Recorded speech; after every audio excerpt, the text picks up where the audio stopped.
Hey guys, welcome back to my YouTube channel. This is Mark. So in today's video, I'm gonna share with you yung ginagamit kong product sa hair ko kasi sobrang obsessed ko talaga sa buhok ko ever since na nag-start ako mag-hair fall when I was like in my mid-20s.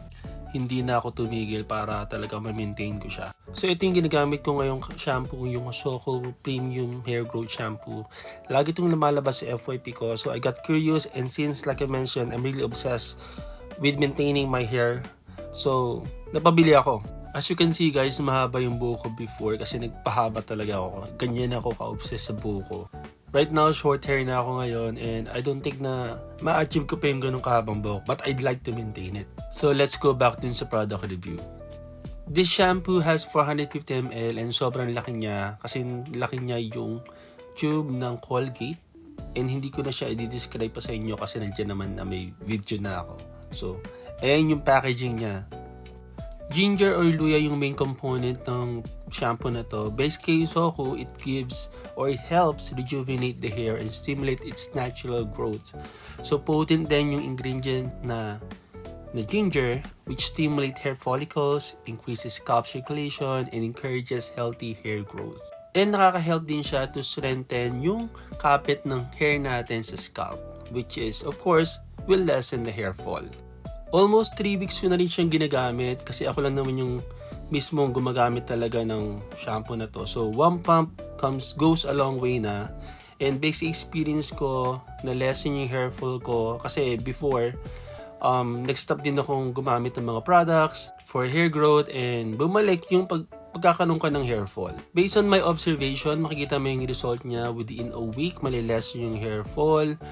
Medyo may pagka-dry siya sa scalp, so you would like to parang moisturize your scalp after using this para hindi kayo magka-dandruff, or if prone kayo sa dandruff, might as well moisturize the scalp. Guys, paki-like yung video para naman matulungan yung channel ko. Salamat! For me, okay ito, especially sa mga guys, kasi one pump lang, mabula naman siya, hindi sobrang bulang-bula. Unlike ng ibang mga leading shampoo, so okay itong Soco na shampoo. Okay lang naman, may bula pero hindi sobra. And then for guys like us, one pump goes a long way na. Especially kung short hair naman, and then mabilis lang siyang i-rinse. Pero avoid natin yung mapunta sa eyes or sa mukha kasi medyo irritating siya. Like I mentioned earlier, yung main component ng shampoo na to is ginger. So medyo may pagkamatapang siya pag napunta siya sa eyes. Okay, let's be honest guys nagkakaroon pa rin ako ng hair fall pero sobrang minimal na lang niya. So I think this shampoo works kasi Soco to. I've used their brand before. Yung minoxidil, meron pa silang biotin ngayon. I'm actually using the minoxidil as well. I'm gonna share that with you later on. And this one costs 350 pesos only. So very affordable niya sa 450 ml. And I got this one on Shopee. So if you'd like to get this, might as well use my affiliate link para umorder kayo kung saan ko siya nakuha.